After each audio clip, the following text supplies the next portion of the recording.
Hello दोस्तों, नमस्कार। SM के चैनल में मैं आप सभी लोगों का दिल से बहुत बहुत स्वागत करता हूं। दोस्तों, इस वीडियो में हम लोग बात करने वाले आज के दिन की सबसे बड़ी ब्रेकिंग न्यूज़, यस फ्रेंड्स, जो कि हम लोग कह सकते हैं हमारे इंडिया से तो नहीं है बट बाहर से दुनिया से आ चुकी है। एंड उसी के साथ साथ हम लोग उसको रिलेट भी करेंगे कि कैसे हमारे स्टॉक मार्केट के ऊपर ये बहुत ही बुरी तरीके से प्रभाव डाल सकती है। आप सभी लोगों को पता है कि मार्केट में ऐसी न्यूज़ स्टॉक मार्केट को गिरा भी सकती है, क्रैश भी करवा सकती है। एंड उसी के साथ साथ यहाँ पे कोई पर्टिकुलर ऐसा सेक्टर है, पर्टिकुलर ऐसे शेयर्स है जो यहाँ पे ज़ोरदार गिर सकते हैं। न्यूज़ क्या है, इसका इम्पैक्ट क्या रहेगा, सारी चीज़ें आप लोगों को एक ही वीडियो में समझ में आ जाएगी। तो इसीलिए वीडियो को आखिर तक ज़रूर देख लेना। तो चलिए दोस्तों, इस वीडियो को स्टार्ट करता हूँ, बट उससे पहले एक इंपॉर्टेंट बात बोलना चाहूँगा। जैसे कि आज के दिन आप लोग देख सकते हैं 3 वीडियोस मैंने यहाँ पे अपलोड कर दिए। एंड ये लेटेस्ट वीडियो था जो कि कल के दिन आप लोगों ने 4 शेयर के ऊपर नजरें रखनी है। बहुत ही इंपॉर्टेंट वीडियो है। ऑब्वियसली मुझे पता है कल मार्केट बंद है, वो भी वीडियो में मैंने बता दिया है, बट स्टिल उसके बावजूद 4 स्टॉक है जिसके ऊपर आप लोगों ने फोकस रखना चाहिए, क्यों रखना चाहिए, सारी बातें उस वीडियो में क्लियर कर दी। नीचे डिस्क्रिप्शन बॉक्स में लिंक प्रोवाइड कर रहा हूँ तीनों वीडियो की। अगर कोई आप तक नहीं पहुँचा होगा तो ज़रूर आप नोटिफिकेशन का इशू चल रहा है, इसीलिए उस लिंक के ऊपर क्लिक करके वो वाली वीडियो देख सकते हो। तो चलिए दोस्तों, हम लोग आ चुके हैं हमारे नॉर्मल टॉपिक के ऊपर। इसको हम लोग अभी कंटिन्यू कर लेते हैं। एंड जैसे मैंने आप लोगों को कहा कि स्टॉक मार्केट के लिए यस, ये नेगेटिव न्यूज़ ज़रूर है, सिर्फ इंडियन मार्केट के लिए नहीं, ये आगे जाके पूरे विश्व के मार्केट के लिए, वर्ल्ड मार्केट के लिए, उनके इंडेक्स को यहाँ पे वो ख़राब कर सकती है। एंड फिलहाल की ताज़ा न्यूज़ एक ही है, यूएस चाइना से रिलेटेड। यस दोस्तों, एंड यूएस चाइना से रिलेटेड एक बहुत ही बड़ी न्यूज़ सामने आ चुकी है कि यहाँ पे इन दोनों में कोल्ड वॉर यहाँ पे स्टार्ट हो चुका है। यस दोस्तों, एंड अगर आप लोगों को मैं ये बात बता दूँ, ये स्टेटमेंट किसका है, ये स्टेटमेंट खुद चाइनीज़ गवर्नमेंट का है। यस दोस्तों, यहाँ पे खुद चाइनीज़ गवर्नमेंट ने ये सारी बातें बोल दी है कि यूएस एंड चाइना के बीच जो रिलेशन है बहुत ही अभी ख़राब हो चुके हैं। एंड ये न्यू कोल्ड वॉर को यहाँ पे जन्म दे रहे हैं। अगर आप सारी मीडिया में ये चीज़ें चेक करोगे तो आपको यही न्यूज़ कंसिस्टेंटली देखने को मिलेगी। आप लोग यहाँ पे ट्विटर के भी ऊपर देख सकते हो, यहाँ पे आप लोग पढ़ सकते हो, यूएस चाइना के बीच हम लोग को कोल्ड वॉर देखने को मिल रहा है। एंड ये किसने बताया? चाइना के फॉरेन मिनिस्टर। यस दोस्तों, चाइना के फॉरेन मिनिस्टर ने ही ये सारी बातें बता दी है कि यूएस चाइना के रिलेशन अभी ठीक ठाक नहीं रहे एंड ये कोल्ड वॉर की ओर बढ़ रहे हैं। तो आप सभी लोगों को बताना चाहता हूँ, स्टॉक मार्केट में अगर आप हो तो इसका इम्पैक्ट पूरे दुनिया के मार्केट पे ऊपर आने वाला है, हमारे मार्केट के ऊपर भी आने वाला है। तो इसीलिए मैं हमेशा कहता हूँ कि न्यूज़ के साथ आप लोगों ने हमेशा बने रहना चाहिए, वरना ऐसे हो जाएगा कि मार्केट गिर जाएगा एंड आपको पता ही नहीं चलेगा कि उसके पीछे की वजह क्या है। तो फिलहाल अगर हम लोग बात करें तो यहाँ पे ऊपर ऊपर से यस, मार्केट को ये प्रेशर में ज़रूर डाल सकता है अगर कुछ समझौता हो जाता है दोनों कंट्रीज़ में, जो कि पॉसिबिलिटी बहुत ही कम नज़र आ रही है। जिस तरीके का रवैया दोनों कंट्रीज़ के लीडर्स दिखा रहे हैं, उस हिसाब से हम लोग कह सकते हैं कि ये कोल्ड वॉर और भी आगे जाके बड़े पैमाने के ऊपर तब्दील हो सकता है। अगर मैं बात करूँ तो आप सभी लोगों को पता है कि डोनाल्ड ट्रंप, आप सभी लोगों को पता है, उन्होंने सबसे पहले कोरोना वायरस को यहाँ पे चाइनीज़ वायरस करके बुलाया गया था। एंड उसके बाद ये सारी चीज़ें बहुत ही ज़्यादा पैनिक सिचुएशन में क्रिएट हो चुकी थी। उसी के साथ साथ अगर हम लोग और थोड़ा सा आगे जाए तो ये मैं सिर्फ आप लोगों को न्यूज़ दिखाना चाहता हूँ कि कैसे यहाँ पे प्रॉब्लम एक एक क्रिएट हो चुका है। मतलब अगर आप लोग यहाँ पे पढ़ सकते हैं, US to accuse the China of an trying to hack a vaccine data. Yes दोस्तों, यूएस ने एक आरोप भी लगाया था चाइना के ऊपर कि हमारे पास जो वैक्सीन का डेटा है, हम लोग जो वैक्सीन निकालने की कोशिश कर रहे हैं, उसका जो इंपॉर्टेंट डेटा है वो भी हैक करने की कोशिश कर रहा है। एंड वो कौन कर रहा है? यहाँ पे चाइना कर रहा है। इतने बड़े बड़े आरोप लगाने के बाद ही यहाँ पे ये सारी बातें क्लियर हो चुकी थी कि ये ज़रूर, ये दोनों कंट्री अभी आगे जाके एक दूसरे के साथ कोल्ड वॉर एंड यही आगे जाके अगर हम लोग बात करें कि ट्रेड वॉर में भी तब्दील हो सकता है। एंड आप सभी लोगों को पता है दोस्तों, इससे पहले हम लोगों ने सेम प्रेशर देखने को मिला था यूएस एंड चाइना में, एंड वो था ट्रेड वॉर से रिलेटेड। उसके बाद ट्रेड डील दोनों इसमें साइन की गई थी। मतलब फर्स्ट फेज तो साइन किया गया था, अच्छा सक्सेसफुली वो साइन हुआ था। एंड तभी हमारा मार्केट 42,000 तक सेंसेक्स गया था। उसके पीछे की वजह यही थी कि ट्रेड डील सक्सेसफुल हो चुकी थी। एंड अगर हम लोग यहाँ पे देख लेते दोस्तों, तो अभी का अगर हम लोग लेटेस्ट न्यूज़ भी अगर पढ़ लेते तो आप लोग यहाँ पे देख सकते हो, Trump's trade deal with the China is dead. And ये किसने मारी है? Killed by the corona virus.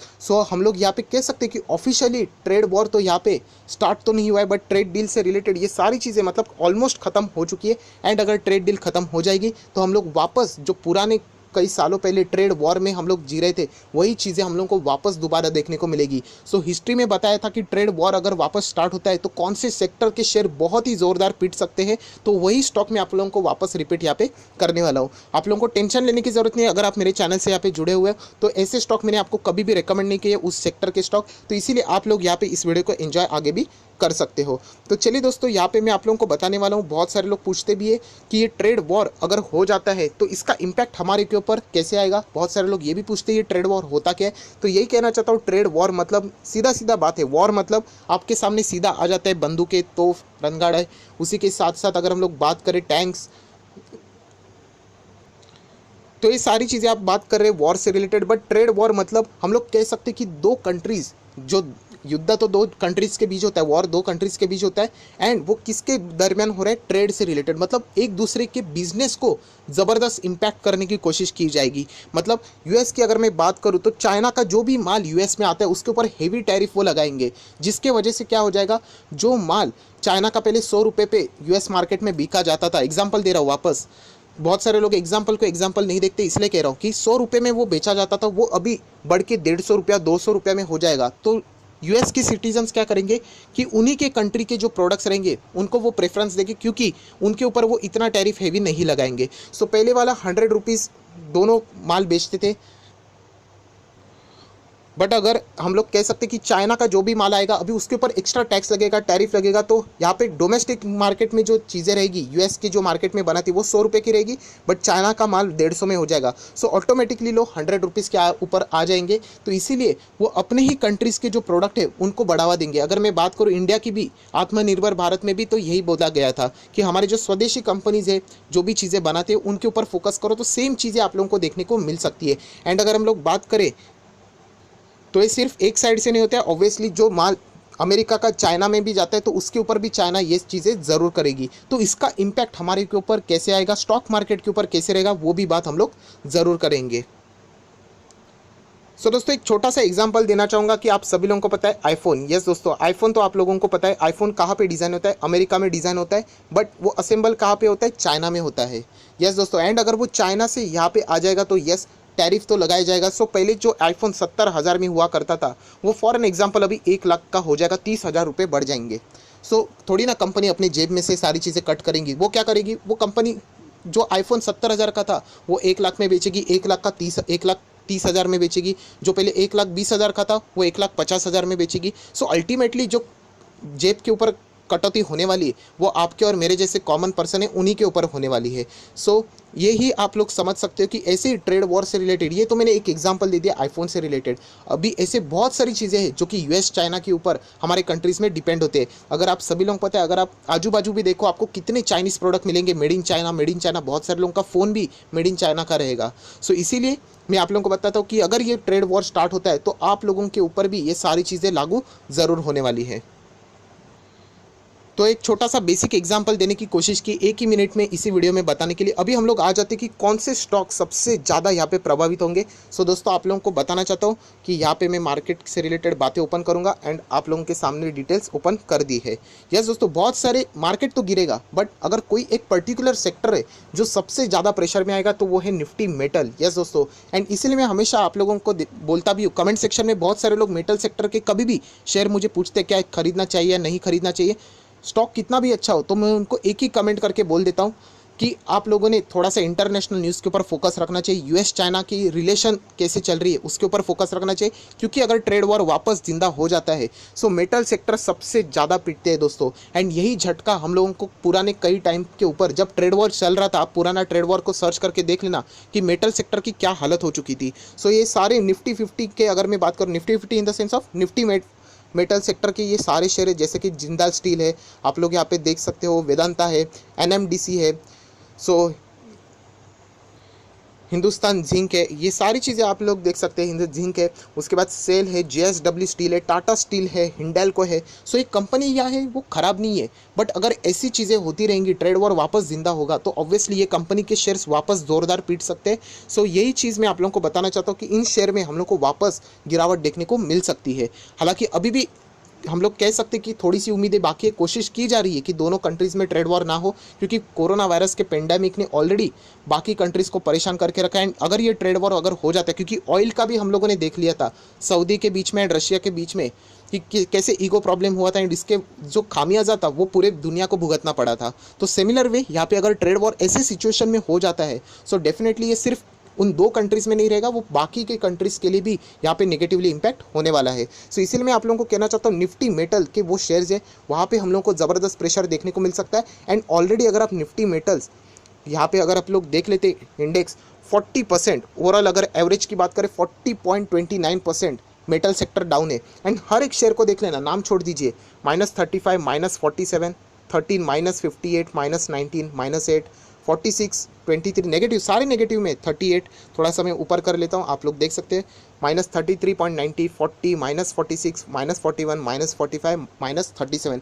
So already ये स्टॉक गिर चुके हैं, तो यहाँ पे प्रोबेबिलिटी ज़रूर रहेगी कि और कितना गिरेंगे। बट येस, अगर ट्रेड वॉर, ये कोल्ड वॉर अगर इन दोनों के बीच और भी गहरा हो जाता है तो येस, यहाँ से भी हम लोगों को कोई भी ताजुब नहीं होगा कि ये स्टॉक अगर और भी 10-20% गिर जाते तो आप लोगों को शॉक नहीं लगना चाहिए, क्योंकि ये ऑलरेडी न्यूज़ मैंने आप तक यहाँ पे पहुंचा दी है। सो आज के दिन की सबसे बड़ी ब्रेकिंग न्यूज़ थी जो कि आप लोग यहाँ पे देख सकते हैं। सो उम्मीद ज़रूर करेंगे कि इन दोनों कंट्रीज़ की जो रिलेशन है कुछ ना हद तक यहाँ पे सुधर जाए, बट असर तो नज़र नहीं आ रहे। जिस तरीके से हम लोग कह सकते हैं कि बादल घने हो चुके हैं, सो बारिश होने की चांसेस यहाँ पे बढ़ ही चुकी है।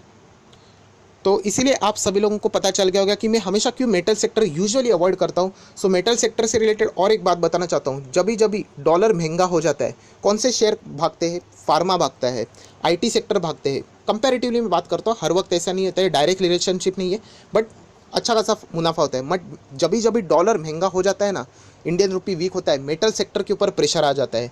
सो ये सारी चीज़ें अगर हम लोग ओवरऑल कंक्लूड करके देखें तो मेटल सेक्टर अभी बहुत ही एक मुश्किल दौर से गुजर रहा है। ऑलरेडी वहाँ पे पिटाई हो चुकी है, तो और कितना होगा उसके ऊपर भी डाउट है। बट ये न्यूज़ इंपॉर्टेंट थी जो कि मैंने आपके सामने यहाँ पे प्रोवाइड कर दी है। तो इसीलिए मैं कहता हूँ कि स्टॉक मार्केट में अगर आप हो तो ये सारी चीज़ों के ऊपर नज़र रखना बहुत इंपॉर्टेंट है। एंड अगर आप लोगों को ऐसी सारी चीज़ें अगर जाननी होती तो इस चैनल को ज़रूर सब्सक्राइब करना। एंड अगर ये वीडियो भी अच्छा लगे तो लाइक करना एंड अपने दोस्तों के साथ शेयर करके रख देना, तो वो लोग भी थोड़ा सा अलर्ट हो जाए।